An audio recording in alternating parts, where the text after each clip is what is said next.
Hi guys, today we have the lovely Harriet A. Elizabeth. She is an incredibly inspirational person, and we're going to be doing an amazing rebirthing breathwork with you tomorrow.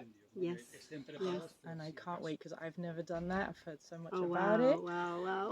And yeah, I'm actually getting the hairs on my arms are standing up just thinking about it.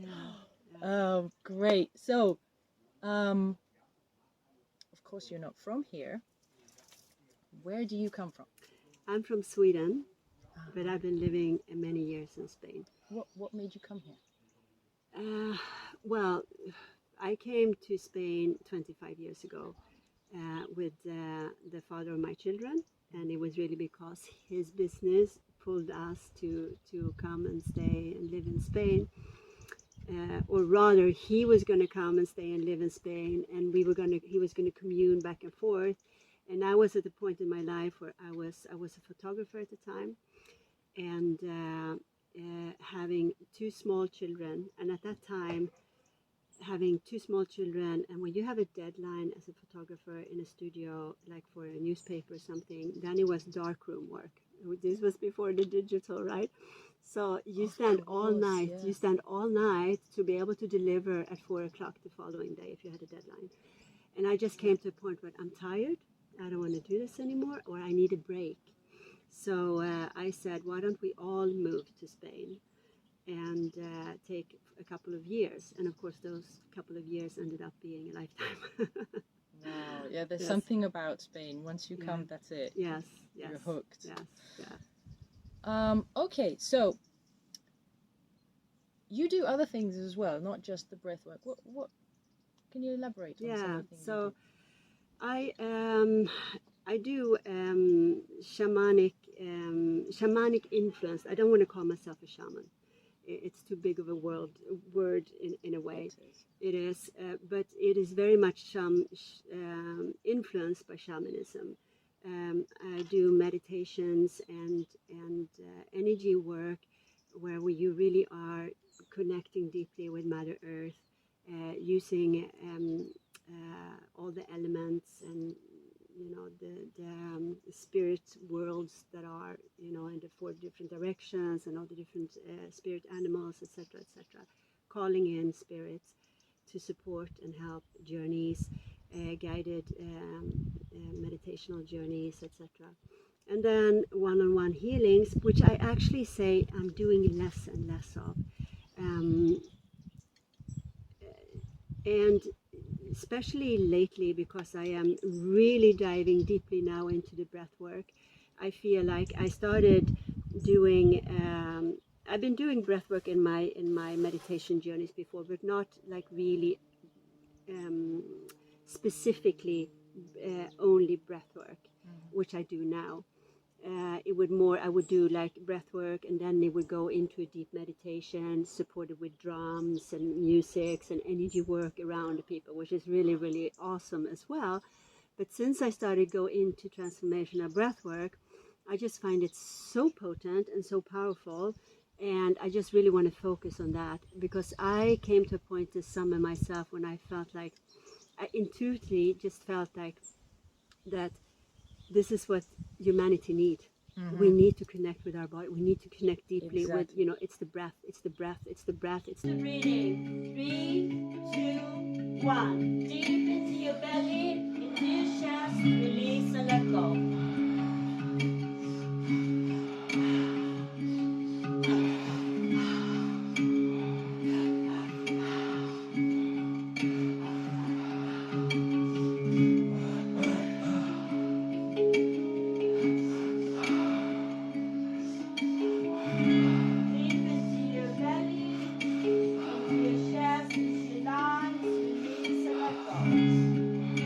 Breath that brings us deeply into the core of ourselves, so that we can release and reach those traumas, those wounds that are embedded in our subconscious mind. Because what are you letting go of? What is it? The redistribution of electromagnetic fields on the earth will accelerate profound changes in our minds. This may cause feelings of disorientation, confusion. because that's what we need. We need to go deep into there, and through the breathwork sessions, you reach that state where your monkey mind shoots out the window and it does no longer exist, and you can reach that subconscious terrain, and that's where the magic happens. As old patterns of negativity and limitation are released and new higher energies take hold. It is nothing less than a dimensional shift from one modality of consciousness to another, involving the conscious ingression of higher frequencies into the third dimensional plane. We are moving towards a new world, a new level of reality, in which the consciousness of love, peace, and spiritual wisdom will prevail. Once we have learned how to anchor these higher frequencies, the result will be the co-creation of a new earth, one in which we will live in peace and harmony. Wow. And that's what breath in Latin is, espiritu or something like that. That's right, yeah. So it really is such a powerful tool, and it's this is not new. We know this for many years, but I feel and I see a lot of kind of new awareness of the power of it. And the way that I do what I'm learning now, because I'm doing a new breath coach training right now with a man called Brian Kelly, who's amazing. And I did a course with him on Bali some years back, but now I'm doing a mastery course with him. And it's all supported with very intense and very intentionally music, a playlist that is very intentionally of the words, the lyrics, the music, where it takes you. Wow. So with very strong music, and then with my voice guiding and going into different stages, it is so powerful, and it's so mind-blowing, the breakthroughs that you see the participants have. So I love it. Any sharings, feel free. There was something coming out of my hand. Yeah, mine too. And the back of my legs and my feet. Why the back of my legs? You got a lot of energy around it, but there's a lot of stagnation in your knees and in your yes. So you're removing that energy. Wow. Oh my god. Okay, so has it been a struggle to become who you are today? Let me say like this, it's I had, yes, in short, yes, but at the same time, no, because once you are on this path and of wanting to just discover more of yourself, peeling off deeper and deeper, going deeper into each layer, peeling off layer after layer after layer, always hitting a next one, and you think that, oh my God, I'm done with this. Why is this coming up again? Like onions. Like it really is, and we know that. But it is that because you know so deeply in yourself that there is so much more to me than what is coming out, so you would become so determined on continuing. You don't want to stop. So then it is, in a way, it's a struggle, but at the same time, it's a desire of wanting to reach more of yourself, so that you can express yourself, become more of who you are, be of bigger and more impactful service to others, because that's what it's all about for me. How many years has it taken you to get to this point? 15 years. Yeah. Like, was there ever anything like a trauma or any one specific person or that held you back? Yes. Like in a way, like you feel like you're ridiculed, or you got to keep that quiet. Big time. I mean, I was in and when I say what I'm about to say now, it's not that I'm putting it on his plate, because I fully see my role in where I was at that time. And he's your teacher. Yes, exactly. So he's the father of my children, and we were together for 18 years. And when he left me, I completely fell down. I completely fell apart. Now, for the time that we had been together, it was a lot of belittling, a lot of making me small.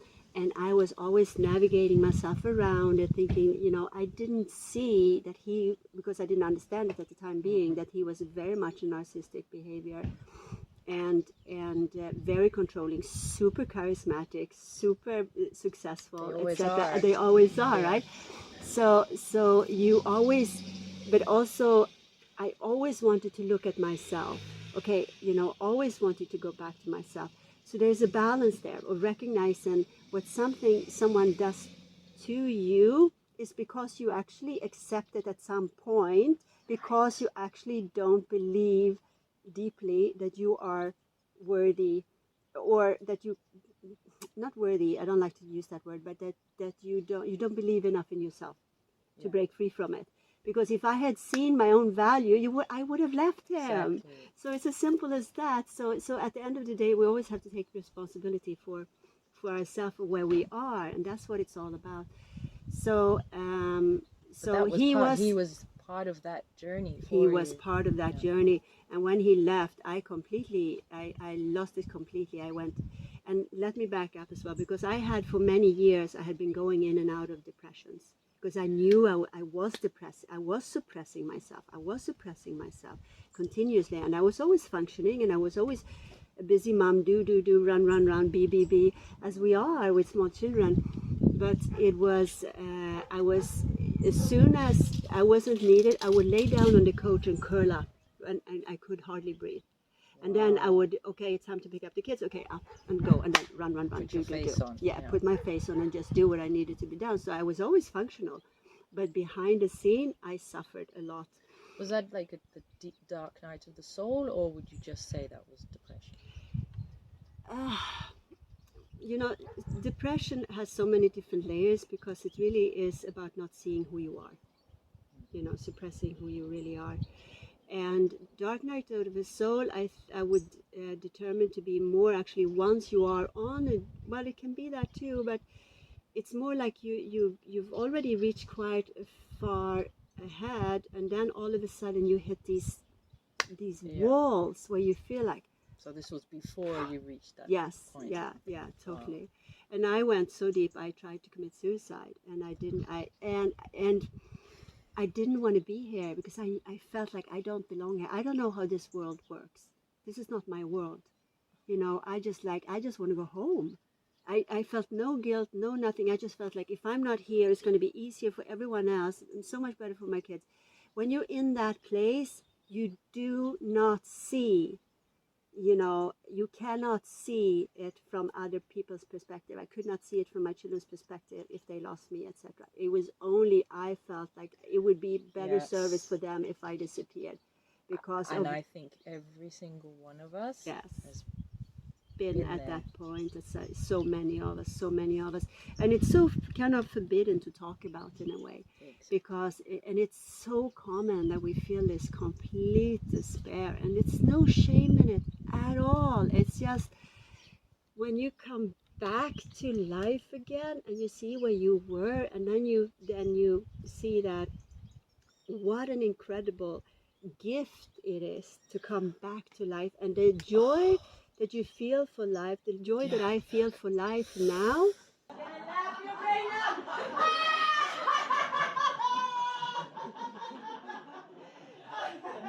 You gotta force it until it just doesn't have the choice but to come out, right out of the core of you.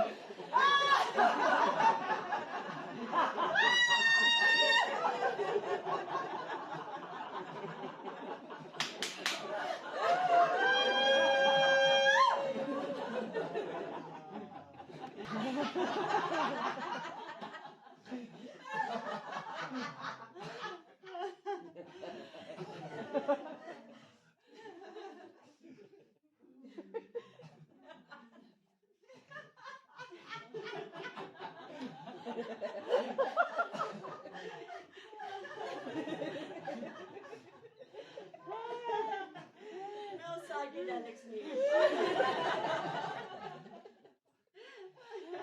is something that I had never experienced before. Couldn't even imagine it. Yes. Back then. Yes. Yeah. Yeah. Totally. So like it's such a so that was it was a rebirth. It was a rebirth, and the experience that I had too. There was a lot of things that kind of culminated me into that experience, because it was old traumas that also came up when I was going through these other traumas from separating. So it triggered other traumas. Yeah. So it just culminated into being too much for me, and that's life. But then coming back to life, and then realizing when I came back from the hospital, and I looked myself in the mirror, and I had Prozac depression medication in my hands, and I flushed them down the toilet and said, the only one who can heal me and save me is me. So I flushed them down the toilet. I left. I packed 2 suitcases. I left with my children. I went to Sweden, and I started over completely. And that's what I needed to do. I needed to cut the cord. Cut the cord. And that is the most difficult thing to do. And that's and it does take courage to do that, because you leave. I left without having any. It's always that financial fear of how am I going to survive, because I had been a codependent. He was the bread taker. He was successful. He was the bread taker. He was very controlling with it too. So I became and I became because I allowed it to happen. So again, and we don't even know that. Again, not putting it on him. He has his journey and his behavior. I have mine, and it's looking at yourself and say, okay, listen, I was dependent. I was codependent on him. Yeah, that was what I had to number one see, and to learn that, hey, listen, I'm strong. I'm capable of living by myself and take care of myself, and so much more happy. Yeah. Is that At the end of the day, it's what is so amazing in life is that you can come to the place where you feel this incredible bliss, blissful existence, without anything on the actual surface has actually changed, but your internal world changed. And that's the sweet spot. Because when we find that is also when the outside world starts to mold itself for you. Life is happening for you, not to you. Yes, exactly. Yeah. Because changing the whole paradigm. Yeah. Like they say in Spanish, cambiando el chip. Yes, totalmente. So what were you like as a child? Did you ever feel like you were very different to everyone else? Completely. And I felt, we actually talked about this last night. And when I was about 11 or 12 years old or so, I started to shut down, because I used to walk up in the forest. I'm brought up on the countryside, on the farm. And I used to walk a lot in nature by myself and really connect with nature. And I used to talk to the trees and do. But when I became a little bit older and I recognized that other people did not do what I did, and they could not see what I saw, and they could not understand what I understood. And so I shut that away. I shut that down. And it took me many, many, many years to recognize my psychic abilities again.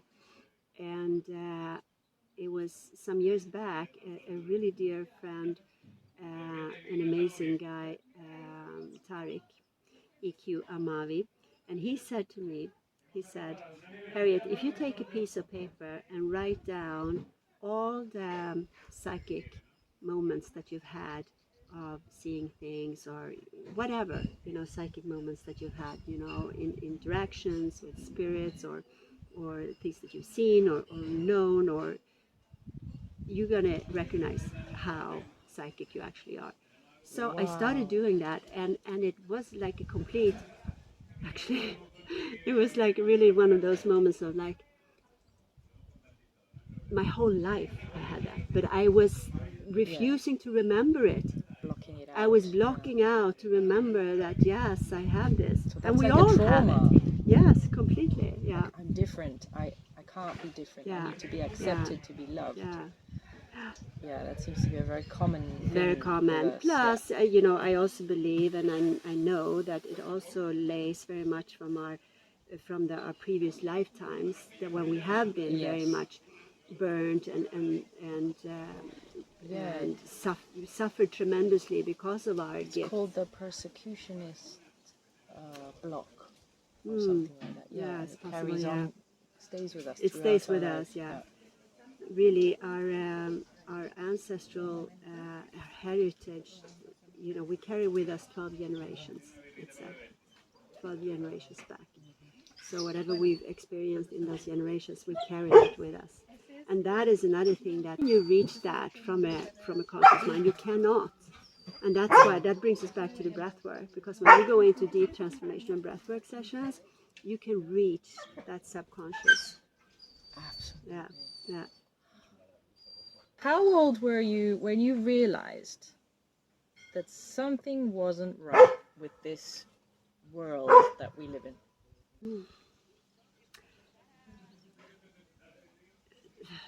Yeah, that's a difficult question actually, because I think it goes in different steps. So, but I would say that the biggest awakening of seeing the world for what it is was when we went into COVID 2020 lockdown. Oh my, yeah. I was in Bali, and I did have the privilege and I really do call it a privilege, because I met Sasha Stone, who's an amazing, yes. And Sasha Stone, yes, oh my God. I know, and I was invited to his house several times, and we had the most amazing conversations, and he was really the one who Wow. opened my eyes for me, so that I had to wrap my head around a lot of things that he said. It was not like I took everything on board just because, like, it was Just really, 'cause he's Sasha no, Stone, exactly. And I didn't know who he was then, Really? no, I didn't know how big he was, or so it was, but it completely resonated. It was just, and when you start getting these puzzle pieces, Yeah. it's like all of a sudden it's like one piece of the other, and all of a sudden you see the whole picture. And of course there's a lot of things in that picture that is hidden underneath, but you can see that there is something underneath that is just hidden, and you just get it. So when this whole lockdown and all of this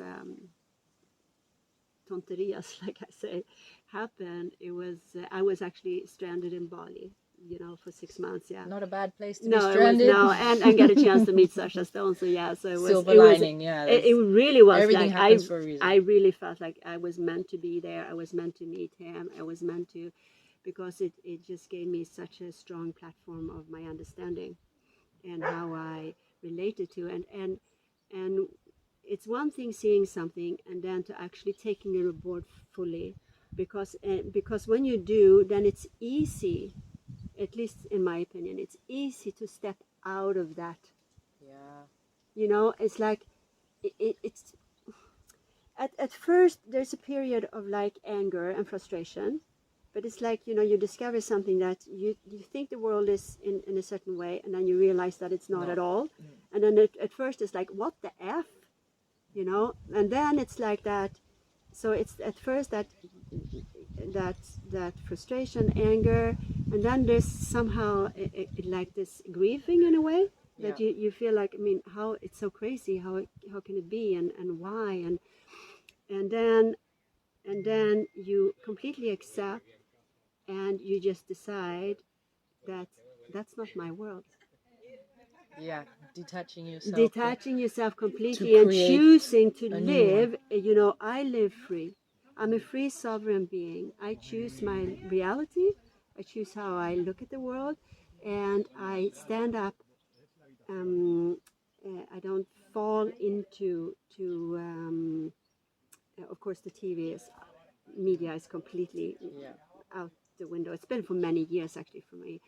But The matrix. the matrix, like really the matrix. You just simply choose away from it, and it really is as simple as that. So that this, and I'm sure that you resonate with this. That you can even very often you walk down the street or you're going to a mall, and or something, or where there's a lot of people, and you look at, all of a sudden you stop and you look and you feel like, wow, I'm not even in it.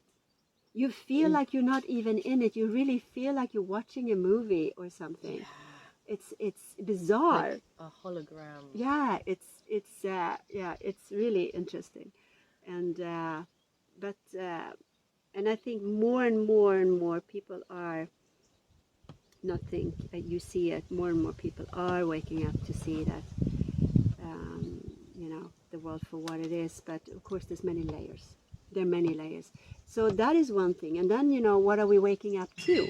We're waking up to realize the depth of the spiritual beings that we are, the essence of who we are, and it's a lot to take in. It's a lot to take in, and and our galactic sisters and brothers that's there, who's reaching out to us, and because it's been held away from us.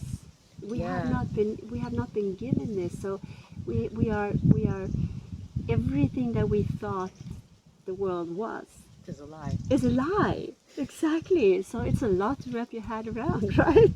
Yeah. It is, like you said, a rebirth. Yeah, it is a rebirth. Yeah. So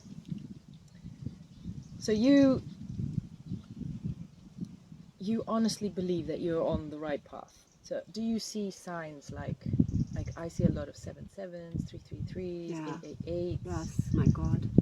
It's like I actually made a post about that some time ago, because it was one day I woke up 7:07, then I saw 8/8, then it was 9/9, then it was 10/10, 11. It was every hour right. Every time I looked at the clock, it was a repeated number, and then it was 14:44 and 15:55 and yes, it's crazy. But so what would you do when you see those? How do you feel?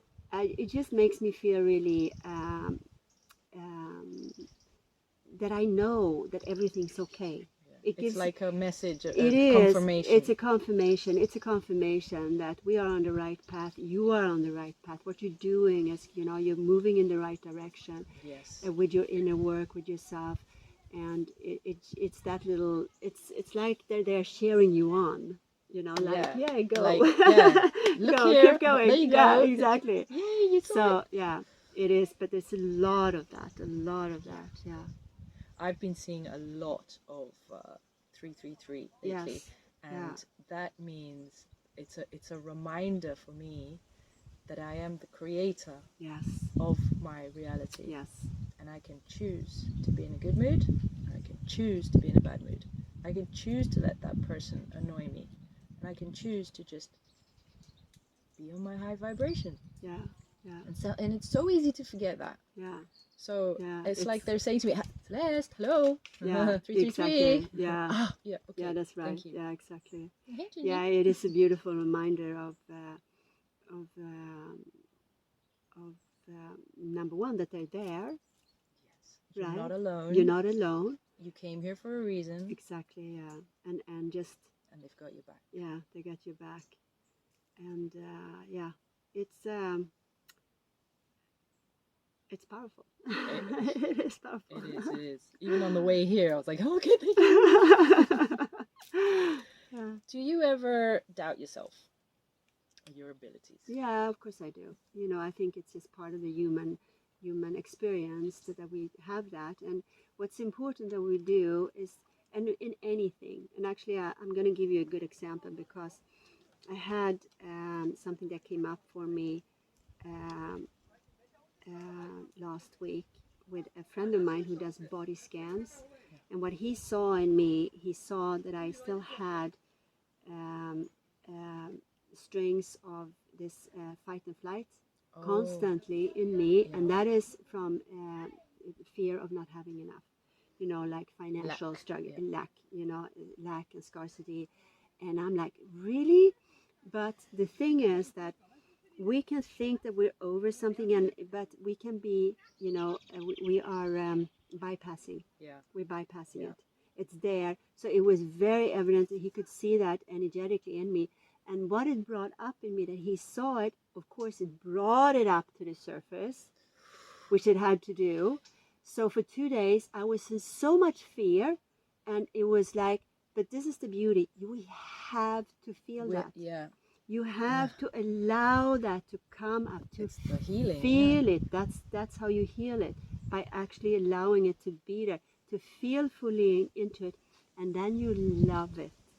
Yeah. You love the fear, because the fear is showing you something, and then it resolves, and it, you know, and it's just allowing the process to happen, to not suppress it, to not bypassing, by The total skipping. opposite of what we're told. Like, Yes. boys, don't cry, be a man. Yes, yeah. And everything is designed for us to not actually feel.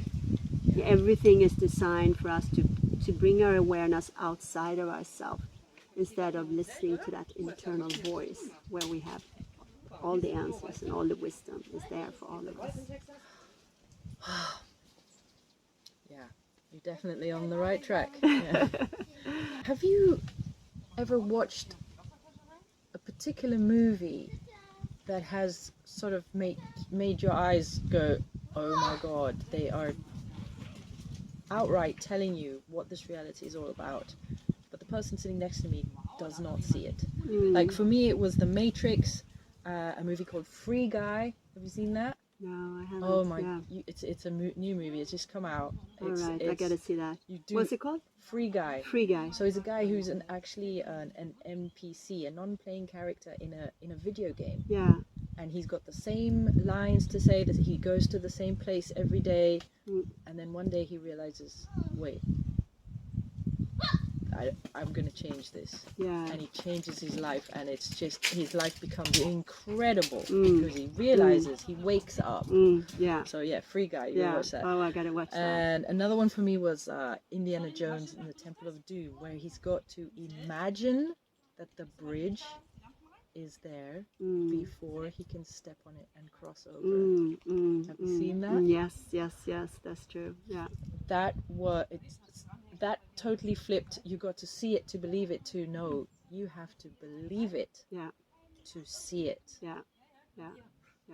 And I'm sitting there, I'm like, am I the only one getting this? Yeah. Very interesting. It is, you know, it really is that you cannot see what you are not ready to see. You can lead a horse to water, but you can't make it drink. Yes. So it really is. And the answer to your question, which movie, it would be also The Matrix. Yeah, definitely. And if I think about it, I would probably find other movies too, but I can't think of anything in particular right now that comes to mind. But definitely The Matrix. Yeah. Definitely. Yeah. That was probably the first one. Yeah. Okay, do you have a message for humanity? We're on the right track. As crazy as it sounds, with everything going completely crazy in the world, we are on the right track. We are waking up, and we are coming together. We are unifying. People are the cracks. It's cracking open here and there and everywhere, and people start questioning their lives, and they start questioning how they're living. They start questioning the governments and the religions and the financial system and the bankings and everything, and they start seeing that, what the F? I've been completely fooled. And it's happening slowly, but it is happening. It is happening, and it's, once it happens, because I believe what happens for many people is that once they even start seeing, like for the V, for an example, even if you start questioning, you say that you're taking a couple of injections, and then you start seeing that, shit, you know, maybe this wasn't the best thing, but then the ego comes in the way, doesn't want to be wrong. I've been defending this for 2 years, you know, I've been doing my part. It can't be, wanting to stay in ignorance and wanting to stay in this pocket of belief, because that's the more comfortable, because it takes a shitload of courage to see that oh my god. So yes, but we got this. They don't have a chance. The light is already winning. You don't know how happy it makes me to hear something like that from somebody else. Yeah.